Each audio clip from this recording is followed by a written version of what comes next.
If you ever want to see a roar break out without a single shot fired, move into a neighborhood with an HOA run by someone named Karen. It doesn't matter how clean you keep your yard, it doesn't matter how many neighborly waves you throw out, eventually, she will find you. And when she does, it won't be over anything serious. It'll be over the height of your mailbox, or the shade of your fence, or in our case, a flagpole standing just a little too proud. That's all it took. One stupid flagpole. One stupid woman with a clipboard and a superiority complex. And suddenly, my Uncle Tony, a man who once led battalions through real wars, was public enemy number one in our picture-perfect suburban nightmare. But here's the thing about Tony, he wasn't just built for war, he was war. Retired Army general. Steel in his spine. A stare that could make politicians confess to crimes they hadn't even committed yet. He didn't pick fights, but if you picked one with him, you better bring more than a clipboard. You better bring an army. Karen didn't know that yet. She just thought she was dealing with another stubborn old man who didn't know the HOA laws. Spoiler alert, she was about to find out the hard way. Right beside him, like she always was, stood Antina, sharp tongue, sharper instincts, a woman who could slice you into emotional ribbons with one raised eyebrow. And me, Joe, the nephew, full of righteous anger, sarcasm, and absolutely no understanding of patience. At least, not yet. Because at first, I didn't get it. I didn't get how Tony could stand there day after day while Karen buzzed around like a mosquito looking for an artery. She started small, the way parasites always do, snarky HOA letters tucked under the windshield wipers, complaints about unauthorized patio furniture, warnings that the American flag Tony flew every day was potentially distracting to motorists. Tina handled it like a sport. Framed the first notice and taped it to the fridge under a post-it that said, Queen Karen's Royal Decrees. Tony said nothing. Not a word. Not a grunt. Not even a raised eyebrow. He just kept tending his tomatoes like the fate of the free world depended on it. Meanwhile, Karen kept escalating. Daily patrols, measuring fence heights with a tape measure she kept clipped to her belt like a gunslinger. At first, it was funny. Kind of like watching a chihuahua try to take down a tank. But funny gets old fast when the fines start showing up, grass half an inch over regulation, wind chimes disruptive to the community aesthetic, unauthorized paint shade detected on the rear storage shed. I'm not making that last one up. She literally had someone sneak into the backyard with a color wheel. For you, a free like is easy. But for me, it is the greatest support and encouragement. For this video, can you give me one like and one subscription? Thank you very much. Every nerve in my body told me to fight, to storm the next HOA meeting and demand Karen's resignation in the name of sanity. But Tony stayed silent. It drove me nuts because back then, I thought fighting meant yelling louder, pushing harder, being seen, being heard. I didn't realize that real strength, the kind Tony had, wasn't loud at all. It was patient. It was deliberate. It was lethal, but only when it had to be. One morning, there was another yellow slip jammed in the door. I spotted it first while grabbing the paper, yanked it free like I was disarming a bomb, and stormed back inside. You gotta be kidding me, I growled, tossing it onto the kitchen table. Tina picked it up, squinted, and started reading aloud in her best courtroom voice. Violation. Garden gnome deemed unsanctioned ornamental decor in a front-facing yard. She looked up, deadpan. I think the gnome offends her HOA aesthetic sensibilities. I folded my arms. I say we dress the gnome in camo and give him a toy rifle. See how fast she calls for backup. Tony didn't even look up from his coffee. If she wants to fight a gnome, he said dryly, she better bring reinforcements. Tina smirked. Maybe call in the HOA SWAT team. I laughed, but it was tight, frustrated. This is harassment, I said, pacing the tile like a caged lion. She's not even hiding it anymore. She's pushing and pushing, and you're just. I waved helplessly at Tony, who calmly sipped his coffee like he had all the time in the world watering tomatoes. Tony glanced at me, amused. Joe, he said in that low, measured voice that could settle bar fights before they started. "You don't win wars by firing the first shot." "Yeah, well, sometimes you have to fire something," I snapped. Tina chuckled into her mug. "Bless his heart," she said, smirking. "Still thinks you beat idiots with noise." I scowled but said nothing because deep down, I knew they were right. I just hated how right they were. We watched out the front window as Karen strutted past again, measuring tape dangling from her belt, sunglasses perched on her nose like a cartoon villain. Tina sighed. "You ever notice she only patrols when she knows Tony's outside?" Tony didn't answer. Didn't need to. The answer was obvious. Karen was trying to provoke him, trying to make him crack first. She had no idea the kind of man she was baiting. Tony wasn't a spark, he was a slow-burning fuse, long and quiet. The explosion, and the longer she danced around lighting matches, the bigger that explosion was going to be. I felt my fist clench, felt my stomach coil tight. It wasn't just about Tony anymore. It was about respect. It was about standing your ground when the world tried to push you around. It was about the quiet, stubborn, unshakable truth that some people could not be bullied, no matter how many fake violations you slapped on their door. And if Karen wanted a war, she was about to get one. She just wouldn't be the one writing the rules when it started. You know how most neighborhood drama ends? A few passive-aggressive emails, maybe a cold stare at the HOA barbecue. Not here. Karen decided to launch a full-blown invasion. It hit on a Thursday so hot you could fry an egg on the sidewalk. 3 sharp knocks at the door, loud, aggressive, like someone thought intimidation was included in the HOA membership package. Tony stood from the porch chair without a word. Tina barely glanced up from her crossword. I was halfway to the door before I realized Tony wasn't rushing, so I shouldn't either. When he opened it, the 2 men stood on the front step, same height, same haircut, same puffed-up chest energy like discount mall security cosplaying as real law enforcement. Black polos, utility belts, cheap-looking badges glinting in the sun. One had a clipboard, the other had arms crossed so tight it looked like he was holding himself together by sheer willpower. "Afternoon," the tall one said. "Sir, we've received multiple reports of HOA violations at this property. We're here to conduct an inspection." Tony leaned against the doorframe with the kind of lazy stillness that made predators rethink their dinner plans. "And you are?" he asked, voice polite but carrying just enough steel to cut glass. "Community Protection Unit." Clipboard guy answered, tapping his badge like it meant something. Tony smiled. "The slow, warning kind. That a real title?" he asked, "or did you just print that off the internet?" The guy stiffened. "No entry required, sir. Just a visual perimeter check." Tony's eyebrow ticked up half an inch. "And if I say no?" The shorter guy stepped forward like he thought that made him scarier. "Non-compliance can result in enforcement measures, sir." I clenched my fists at my sides, felt Tina's hand clamp around my wrist under the table. "Hold," she whispered, like she was calling plays from a sniper's perch. Tony didn't move. Didn't blink. Didn't even raise his voice. "You threatening a decorated army general on private property?" The taller guy blinked. The shorter guy faltered. Across the street, Karen hovered at her mailbox, phone lifted high, angling for the best gotcha footage like a nature photographer waiting for a bear to sneeze. Tony took a lazy step forward. The porch boards creaked under his boots. "You boys have real badges?" he asked conversationally. The tall one hesitated, pulled out a laminated card dangling from a shoelace-thin lanyard. I squinted. Comic Sans font.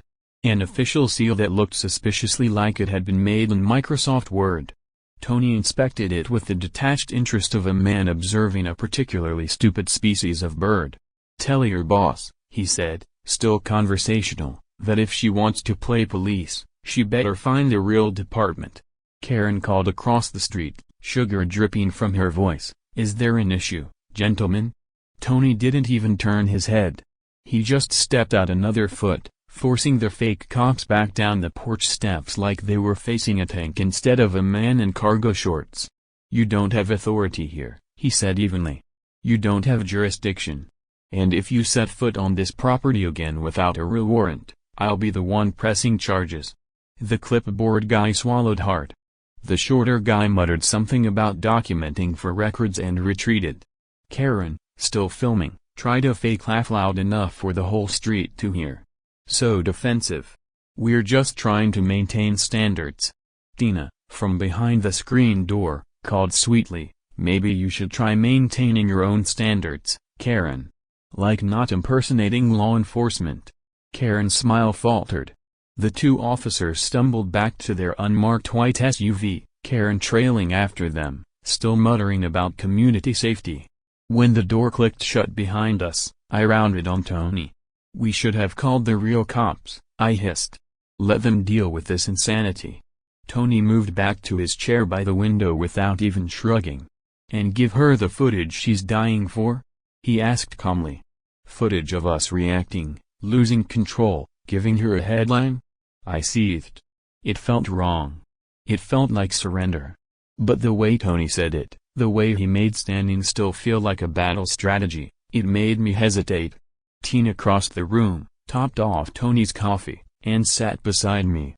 "You know what amateurs do in a war, Joe?" I shook my head. "They shoot too early," she said. "They waste ammo before they see the whites of the enemy's eyes." Tony's mouth twitched, the barest hint of a smile. "And we're just getting a good look now." Karen paced, waving her phone, still filming nothing, still trying to stir the pot, still so convinced she was winning. I watched her through the blinds, and for the first time, I started to wonder if maybe, just maybe, we weren't losing at all. Maybe Tony wasn't staying silent because he was scared. Maybe he was staying silent because the real fight hadn't even started yet, and when it did, Karen wasn't going to have time to hit record. You ever see someone so drunk on their own power they genuinely forget what reality even is? That was Karen at this point. She wasn't just tossing fines at us anymore, wasn't just lurking with her tape measure like a rejected mall cop. Karen decided it was time to go full tyrant, time to try and evict a decorated army general with a clipboard, a megaphone, and a couple of guys who looked like they couldn't pass the background check for a pizza delivery job. It started early, sky still hazy, air thick with that heavy, sweaty summer heat that makes everything feel wrong. I woke to engines rumbling, more than one. I staggered to the window, still half dreaming, and squinted into the early light. Two black SUVs, no plates, no markings, just big, ugly hunks of threat parked sideways across our driveway like they owned the place. I was downstairs in under 10 seconds, adrenaline already lighting me up from the inside out. Tony was already standing at the door, still barefoot, still calm. Tina stood at the kitchen counter behind him, calmly buttering a piece of toast like this was all a part of the morning routine. Another hard knock rattled the door. Tony opened it slow, deliberate, and sunlight spilled across two guys in matching tactical vests, clipboard kid and his backup, both sweating buckets, already trying to look official. For you, a free like is easy. But for me, it is the greatest support and encouragement. For this video, can you give me 1 like and 1 subscription? Thank you very much. Sir, clipboard kid barked, holding up a stack of papers so thick they probably used half a tree. You are in violation of community standards and have failed to comply with issued citations. Under emergency HOA authorization, we are repossessing this property. Tony blinked once. Tina sipped her coffee. I flexed my fists at my sides. You got a court order? Tony asked mildly. The kid glanced at his clipboard like maybe one had materialized since he last checked. No, but we have emergency enforcement powers granted by the association. Tony cut him off. You have a piece of paper and a delusion. The bigger guy stepped forward, puffing out his chest. Sir, if you refuse to comply, we are authorized to escalate to physical removal. Tina set her coffee down with a sharp click. Joe, stay calm, stay calm, stay calm, I chanted inside my head, but my blood was pounding in my ears, my muscles twitching. I watched Tony closely, waiting for the signal, but he didn't tense, he didn't blink. Instead, He reached calmly into the side table drawer and pulled out a small black recorder. Click, the soft whir of tape spinning up. "Go ahead," Tony said, stepping fully onto the porch. "Say that again for the record." The bigger guy faltered, realizing too late that Tony wasn't the prey here. Across the street, Karen beamed, recording gleefully on her phone as if she thought she was starring in her own HOA courtroom drama. She shouted over, voice pitched high and smug, "Refusal to comply will result in a permanent record, Mr. Delaney." Tina cupped her hands to her mouth and called back sweetly, kind of like impersonating law enforcement, "Karen?" Karen's smile twitched. Tony flipped the folder open, revealing printed county laws, highlighted and tabbed neatly. "Eviction requires a court order processed through official civil channels," he recited coldly. "No private security force is authorized to remove a homeowner." He flipped another page. "And impersonating a law enforcement officer carries a felony charge under State Code 943.13. Clipboard kid paled visibly. The big guy shifted like he wanted to run, but his pride nailed his boots to the driveway. Tony stepped off the porch, deliberate, slow, deadly. "You have 30 seconds, he said, voice carrying easily over the lawn, "to leave this property before you're detained for trespassing and impersonation." Clipboard kid stammered something about just doing his job and retreated so fast he nearly tripped over the curb. The big guy threw a glare over his shoulder at Karen, who was now furiously tapping at her phone as if dialing 911 was going to save her from the legal hurricane about to land on her head. Tony didn't watch them flee. He just turned back to us, snapping the recorder off with a casual flick of his thumb. "Idiots with clipboards," he muttered, stepping inside. Tina smirked. "Hope they enjoy explaining this one to a real cop." I stared after the SUV speeding away, adrenaline still burning holes in my veins. "I don't get it," I said finally. "Why didn't we just shut it down harder?" Tony sat down, pulled his coffee close, and looked at me like I was almost getting it. "Because now we're not the aggressors," he said simply. "They are. And every stupid move they make," Tina added, flipping a page in her crossword, "is one more nail they hammering to their own coffin." Against the wall, watching Karen pace across the street, phone still clutched in her hand like a lifeline she didn't know was fraying by the second. And for the first time, I didn't just feel angry, I felt ready. Because whatever was coming next, we weren't just going to survive it, we were going to end it. And Karen? She wasn't ready for that. Not even close.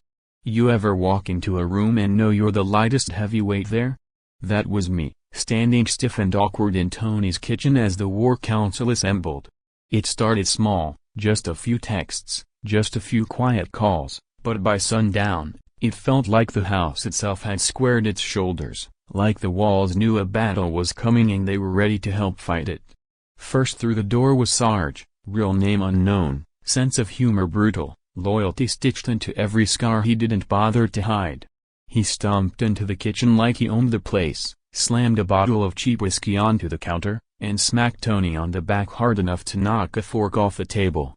"You called General," he said, "we come armed and under-caffeinated." Tina, without looking up from her crossword, slid a coaster under the whiskey. "House rules," she said sweetly, "no destroying the furniture unless it's strategic." Sarge gave a mock salute and dropped heavily into a chair. Next came Big Mike, a man large enough to require his own zip code, whistling tunelessly as he ducked under the door frame.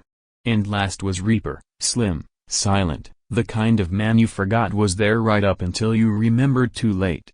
He slid into a chair without a sound and poured himself a black coffee like he was fueling a machine.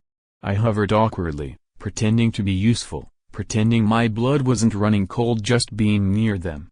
Tina started setting out extra mugs. "You plotting treason?"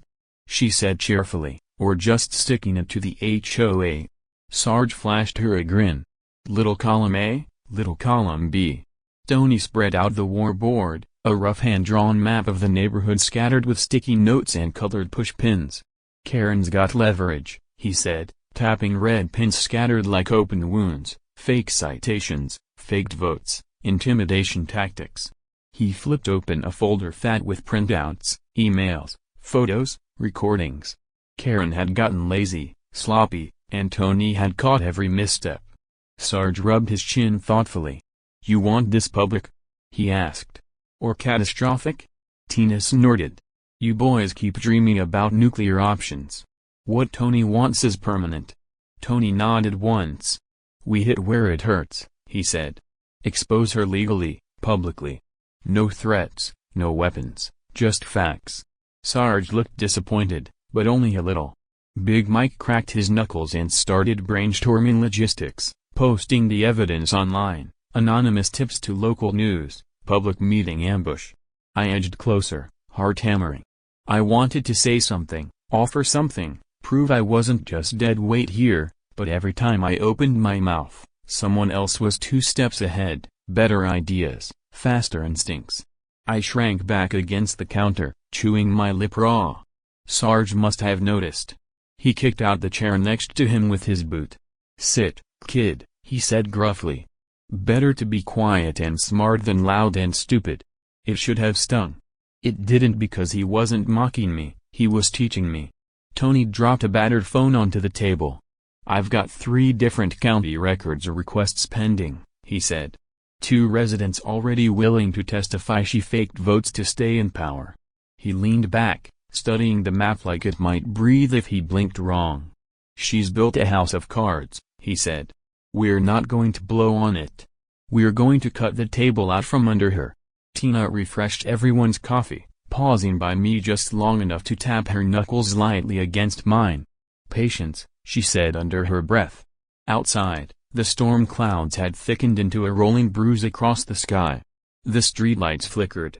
The breeze died. The whole block seemed to hold its breath. Across the street, Karen's front window glowed bright, eager, still awake, still scheming, still thinking she had the power. I tightened my fingers around the coffee mug until my knuckles ached, because soon, real power was going to knock on her door, and it wasn't going to come with a clipboard. It was going to come with evidence, with strategy, with unstoppable, calculated force. I wasn't ready to be the hero yet, but I was ready to stop being a spectator. Because when the hammer finally fell, I wanted to be standing right in the blast radius, smiling. You ever think you've seen someone hit rock bottom? Karen didn't just hit it, she set up a tent there, and then she started handing out flyers. It happened at the barbecue, neighborhood tradition, paper plates, bad cover bands, burgers charring on ancient grills, that thick summer heat where even the mosquitoes look like they're reconsidering their life choices. Tina's potato salad dominated the side table like a royal decree. Sarge and Big Mike were halfway through arguing over whether cornhole was a real sport, and darted between folding chairs, popsicles melting faster than they could be eaten. Even Tony had relaxed, sitting back in a cheap lawn chair like a retired lion sunning himself. It was perfect, which in hindsight should have been the first clue disaster was coming. I was flipping burgers, half listening to Sarge's colorful opinion on lawn game regulations, when I heard it, the shouting, shrill, sharp, cutting through the music and laughter like a saw blade. I turned, and there she was, Karen, marching across the green like she was leading a one-woman coup d'etat, sunglasses perched on her head like a crown, clipboard under one arm, a crumpled paper held high like a sword of justice. Behind her, 2 of her pathetic HOA security guards struggling to keep up without tripping over their own bravado. She was heading straight for Tony, and she wasn't being subtle about it. "Anthony Delaney," she bellowed, voice cracking the warm air. "You are hereby summoned to appear before the Homeowners Association Disciplinary Council for gross violations of community standards." Every conversation died. The cover band screeched to a halt mid-riff. A half-eaten hot dog tumbled to the grass. The entire world seemed to pivot and stare. Tony didn't move, didn't even lift his sunglasses. Karen stormed closer, heels digging little craters into the lawn. "You have refused lawful citations," she shrieked. "You have obstructed officers of the association. You have endangered the stability of this neighborhood." I dropped the spatula. Literally dropped it. It hit the grill with a sizzle and bounced off onto the grass. Sarge stepped closer to me, low voice rumbling, "Hold, kid. Hold." Let her hang herself. I wanted to punch something. Instead, I gripped the edge of the table so hard my knuckles turned white. Karen reached Tony, chest heaving, face flushed. She shoved the paper at him like it was a gun. Tony didn't flinch. He didn't take it. He just tilted his head and said, deadpan, "Ma'am, you're trespassing." A ripple of muffled snickers moved through the crowd. Karen's voice pitched higher. "This is a legal summons," she screeched. "You are legally obligated to respond or face escalated sanctions." Tony remained still, arms folded, sunglasses reflecting the furious, trembling woman in front of him. "Signed by who?" he asked mildly. "The Burger King?" Another snicker from the crowd, louder this time. "For you, a free like is easy.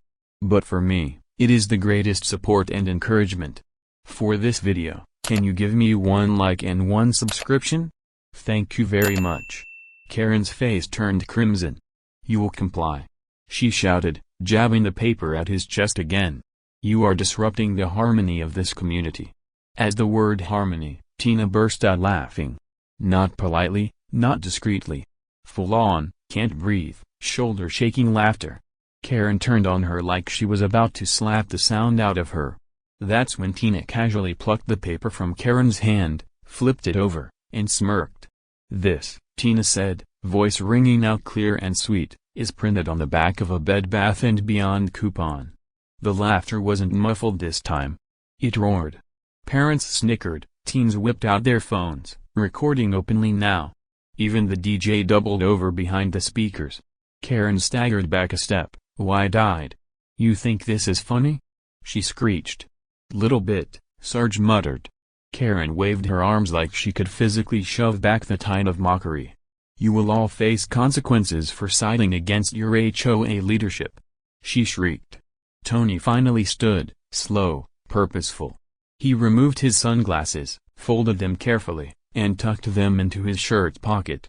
Then he looked at her, really looked at her, and said, loud enough for every phone in deer to catch, "You don't lead anything, Karen." Karen's mouth worked soundlessly. "You terrorize," Tony continued, voice still calm but carrying like a drumbeat. "You bully. You lie. And you pretend it's for the community when it's really just for your ego." He stepped closer. Karen backed up. "You want to play dictator?" Tony said. "You better find a playground." And with that, he turned his back on her deliberately, casually, crushingly, the ultimate insult.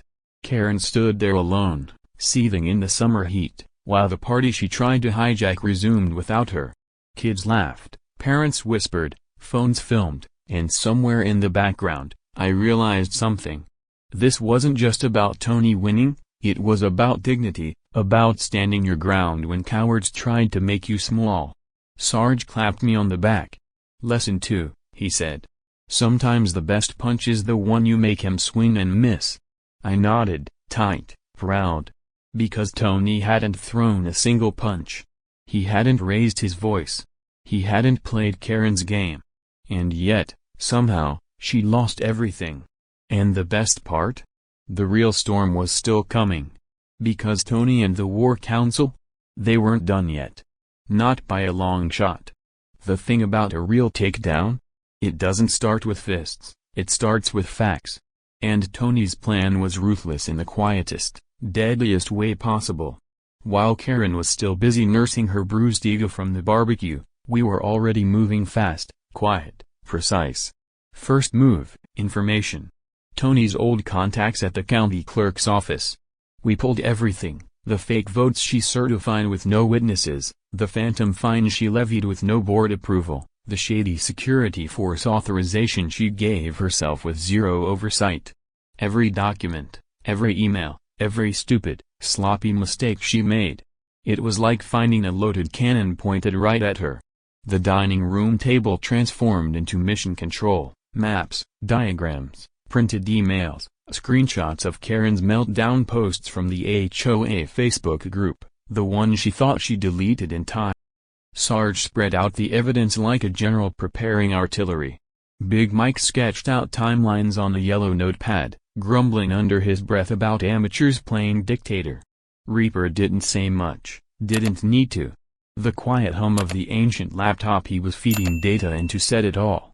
Tina, ever the battlefield medic, kept everyone fueled with caffeine and savage one-liners.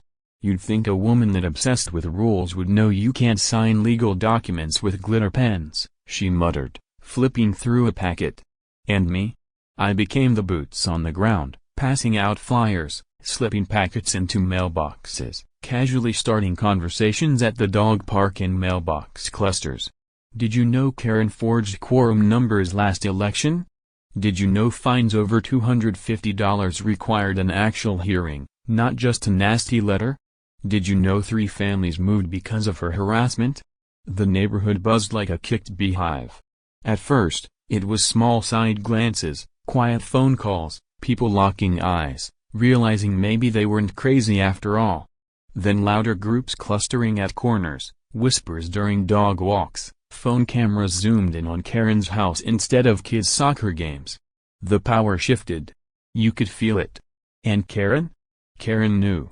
You could see it in how she paced her lawn at night, phone clutched white-knuckled in her hand, barking into it like it owed her something. You could see it in how she accosted neighbors at the mailbox, demanding loyalty, trying to guilt them into pledges of support they didn't want to give anymore. Her empire wasn't crumbling, it was imploding. And the more it cracked, the more desperate she got. She sent out a mass email accusing Tony's family of organized subversion against lawful authority. She taped printed signs to light poles calling for emergency compliance inspections. She even tried to call a mandatory neighborhood meeting at the park. 5 people showed up. 3 of them were there to play pickleball. I stood across the street the morning we dropped the final payload, hand-delivered packets, flyers stapled neatly to community boards, emails blasted anonymously to every homeowner on the master list. Inside every packet, proof. Real, undeniable proof. Forged signatures, faked elections, threatening messages to residents. The truth laid bare for everyone to see. Tony stood beside me on the curb, arms folded, watching the neighborhood stir like an angry giant waking up. "She's cooked," I said quietly. Tony just nodded. "No," he said. "She's still dangerous. Desperate people are." And he was right. Because Karen didn't just go away quietly. She stormed out onto her lawn, barefoot, hair wild, rage dripping off her in waves, and started screaming at passing cars. Slander. Lies. I built this community. Neighbors stared openly, phones filmed openly. Nobody helped her. Nobody stood with her. And as she shouted herself hoarse into the humid morning air, I realized something bigger. This wasn't just about winning. This was about standing up for the people she thought she could scare, the quiet ones, the tired ones, the ones who thought they were alone. Not anymore. Not today. Because Tony hadn't just fought for himself, he'd fought for all of them too. And Karen? She wasn't just losing, she was watching everything she built turn against her in real time. And the next blow, the one that would really finish her, was already locked and loaded. You ever see someone lose everything in real time? Not with a bang, with a slow, miserable unraveling? That was Karen. And she didn't just trip over the finish line, she set herself on fire at it. It started early. Fog still clung to the neighborhood, thin and ghostly. Birds half-heartedly chirped. The smell of fresh-cut grass hung thick in the humid air. I was halfway through my second bowl of cereal when I heard them, sirens. Not 1. Not 2, 4 wailing down the main road like they were chasing Bonnie and Clyde. I froze. Tina glanced up from her crossword. Tony calmly sipped his coffee. Then came the knock. Sharp, urgent, desperate. Tony opened the door like a man answering a pizza delivery, not a potential arrest warrant. Standing there? 2 real uniformed cops, not HOA rent-a-goons. Real law. And standing behind them, smirking so hard it looked painful, was Karen, clipboard in hand, hair slicked back tight enough to stretch her forehead, shiny eyes glittering with manic glee. "Sir," the first officer said carefully, "we've received a report alleging stolen HOA property being concealed at this residence." I blinked. Tony raised one eyebrow. "Such as? Such as?" Tony asked. The younger officer consulted a small notepad. A traffic cone, a community notice board, and several landscaping features. There was a beat of silence so loud I swear I heard a squirrel drop a nut outside. Tony actually chuckled. "You're telling me," he said, deadpan, "you sent out 4 cruisers for a traffic cone?" The senior officer looked about as thrilled as a man forced to investigate a stolen lemonade stand.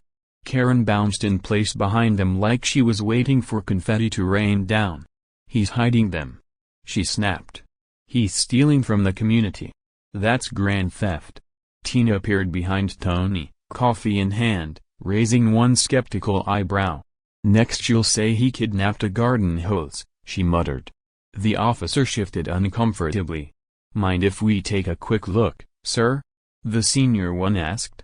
Tony stepped back, sweeping an arm wide. "Knock yourselves out."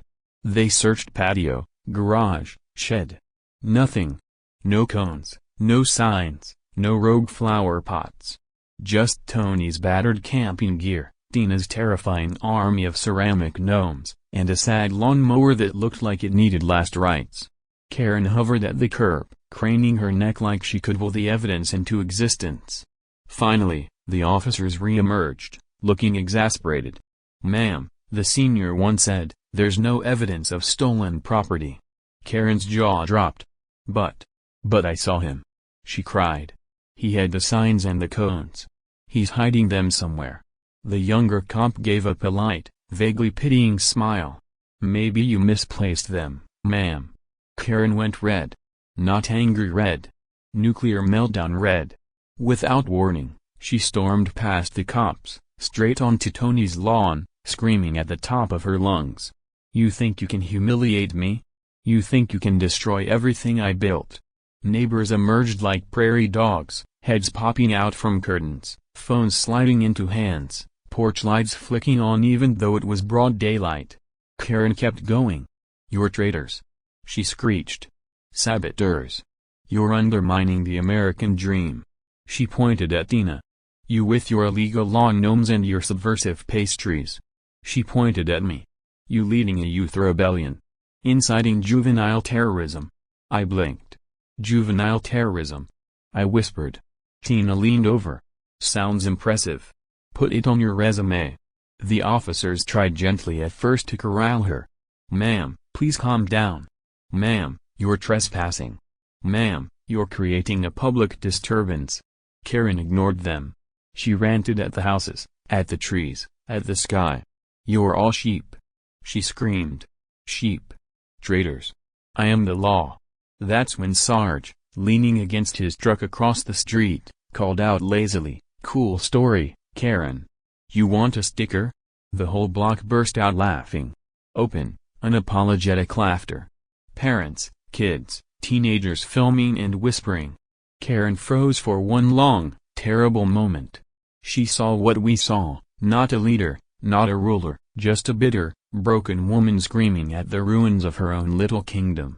The senior officer stepped forward. "Ma'am," he said flatly, "leave now."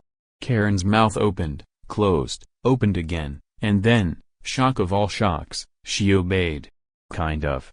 She stomped back to her SUV, hurling obscenities under her breath, revved the engine so hard it sounded like it might explode, and peeled out of the neighborhood, tires shrieking, gravel spraying. Tina sipped her coffee and sighed. Nothing like the smell of failure in the morning. Tony didn't move, didn't smirk, didn't even speak. He just watched, calm, certain, because he knew, and I knew, that Karen wasn't finished yet. Desperate people don't back down, they double down. And Karen's next move was going to be the loudest and dumbest one yet. You ever watch a villain write their own ending, one desperate act at a time? That was Karen. Cornered, exposed, alone, but even backed into a wall, she still thought she could win. And she went big. It happened the next Saturday. The neighborhood was buzzing, still swapping stories about her last meltdown like kids telling ghost tales around a fire. The tension in the air was thick enough to chew. Tony sat on the porch, flipping through the morning paper, looking like he didn't have a care in the world. But me? I felt it. Something was coming, and when it hit, It hit hard. It started with a rumble, a big, ugly, rattling box truck rumbling up the street, logo peeling off the sides, two skinny movers in beat-up uniforms riding shotgun, looking like they'd rather be anywhere else. Behind them, Karen, striding down the sidewalk in full queen bee mode, clipboard tucked under one arm, phone clutched white-knuckled in the other, her face flushed, wild with manic energy. She was streaming live, yelling into her phone about restoring community order, executing citizen repossession rights, and taking back what's hers. I nearly dropped my coffee. Neighbors flooded out onto lawns, phones popped out like prairie dogs. Even the neighborhood dogs seemed to sense something insane was about to happen, tails stiff, ears perked. The movers hopped out, looking deeply confused. Karen shoved a crumpled paper at them, some mangled HOA repossession order she probably cooked up in Microsoft. "Print go," she barked. "Take everything. Remove their possessions by order of the homeowners association." The lead mover squinted at the paper. "Lady," he said finally, "this looks like it was printed at a Chuck E. Cheese." Chuckles rippled across the lawn. Karen spun on him. "You are under contract. You will seize this property immediately." The movers backed away slowly, hands raised. "Yeah, no," the second one muttered. "Not worth minimum wage." And that's when the cruisers rolled in. Silent, deadly. Two black and white patrol cars gliding up the street like sharks through murky water, lights flashing, no sirens. The cops stepped out, calm, methodical. Karen didn't even flinch. She stormed toward them, waving her clipboard like it was Excalibur. "Officers!" she shouted. "Arrest these traitors. They've stolen community property. They're occupying illegal ground." The senior officer looked at her clipboard, raised an eyebrow, tucked it neatly under his arm like it was a gum wrapper.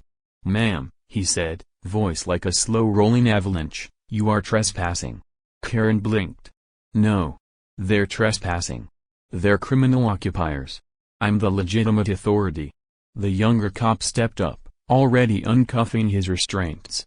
"Actually," he said, "you're in violation of property laws, harassment codes, and attempted unlawful eviction." Karen's face froze like a computer screen mid-crash. You can't arrest me," she sputtered. "I'm the president." The older cop clipped the cuffs around her wrists with a clean, chilling snap. "Not anymore," he said. The neighborhood erupted. Not loud, not cheering, just buzzing whispers, gasps, phones flashing, murmurs like ripples on a pond. Karen fought. Oh, she fought. She twisted, she shouted, she accused Tony of being a war criminal, Tina of growing weapons-grade tulips, and me of founding an underground rebel cell. I made a mental note to put leader of juvenile insurgency on my resume. But it didn't matter. The officers hauled her gently but firmly toward the cruiser. Halfway there, she tried one last desperate move, jerked sideways, and tripped over her own clipboard, face planting right there on the driveway in full view of every neighbor she ever bullied, ticketed, and terrorized. The gasps were sharp. The silence that followed was sharper. Even the birds stopped singing. The cops helped her up without comment. Karen sobbed brokenly, still trying to yell through it, still trying to cling to power she never really had. They eased her into the back of the cruiser, closed the door, drove away, and just like that, it was over. The monster under the bed was gone. The fake queen deposed. The neighborhood exhaled as one. Tony didn't smirk, didn't cheer. He just stood there, arms folded, watching, calm, unshakable, because real strength doesn't need noise, it just needs truth. Tina leaned over and bumped my shoulder with hers. "That," she said, "is what winning without breaking looks like." I watched the cruiser disappear down the road, and for the first time, I understood. Winning wasn't about shouting the loudest or swinging first. It was about standing your ground long enough for the bullies to destroy themselves. And Karen? She had written her own ending in bold, flaming letters. The funny thing about a tyrant falling? The world doesn't end, it blooms. The day after Karen's spectacular meltdown and police escort out of the neighborhood, everything felt lighter, like the block itself had let out a breath it had been holding for years. It wasn't just that the air seemed fresher, it was fresher. The heavy, invisible tension that had clung to everything, mailboxes, porches, sidewalks, had finally lifted. Kids played louder, dogs barked freely, parents waved longer. Even the old oak trees lining the main street seemed to stand a little taller. That Saturday, without any official emails, without any clipboard dictatorship, the neighborhood threw the biggest barbecue we'd ever had. No sign-up sheets, no fines for unsanctioned banners, no passive-aggressive HOA memos warning about unauthorized gatherings. Just grills, folding chairs, and a lot of people who remembered they actually liked living next to each other. Tony manned the biggest grill, flipping burgers and ribs like a general commanding a battlefield. Tina organized the potluck table, paper plates stacked so high they leaned like a tiny pizza tower. Sarge held court near the cornhole boards, loudly declaring himself undefeated champion despite blatant cheating that even the toddlers noticed. Big Mike set up a Bluetooth speaker, blasting old-school rock and occasionally crooning into a plastic spatula like it was a mic. Reaper? He sat under a tree, tossing mystery cupcakes to kids like some kind of mythological snack dealer. And me? I wandered, I talked, I laughed. Neighbors I barely knew before clapped me on the back, thanking Tony's family for holding the line when nobody else could. Parents swapped numbers, kids formed makeshift soccer games in the green. Even Mrs. Henderson, who once called the HOA because someone's wind chimes were too aggressive, showed up with a plate of deviled eggs and a suspicious glint in her eye. It was home. For the first time in a long time, it felt like home. Tony finally took a break, collapsing into a lawn chair beside me, burger dripping juice onto his plate. "Not bad," he said, surveying the chaos like a retired king at a village feast. "Not bad at all," I agreed. We sat there in comfortable silence for a while, just watching the kids racing in the sun, the smell of barbecue smoke hanging thick and sweet, the low thrum of music blending with the laughter. "You know, Joe," Tony said after a while, "I didn't fight Karen because she insulted me." I glanced over, curious. "I fought her because she made people afraid to live." I nodded slowly. It made sense. It wasn't about pride, it wasn't about revenge, it was about dignity, about the right to exist without fear, without someone measuring your life against a clipboard checklist. Tony tilted his head, looking at me. "You get that now, don't you?" he said quietly. I smiled. "I do," I said. "And if another Karen never shows up?" He grinned. "I'll know what to do," I replied. We bumped fists slightly across the green. Someone had strung up red, white, and blue streamers between two trees. No permits, no approvals, just color and joy. No one stopped them. No one cared. The block felt alive again, messy, noisy, beautiful. And somewhere buried under all that noise and laughter was the faintest echo of Karen's reign, a ghost, a reminder, not a threat. Because bullies? They only win when good people stay silent. And now? Now we knew better. Tony leaned back in his chair, sunglasses reflecting the blue sky, and closed his eyes, at peace. And me? I leaned back too, listening to the music, the laughter, the heartbeat of a free neighborhood. And for the first time in a long time, I didn't feel small. I didn't feel helpless.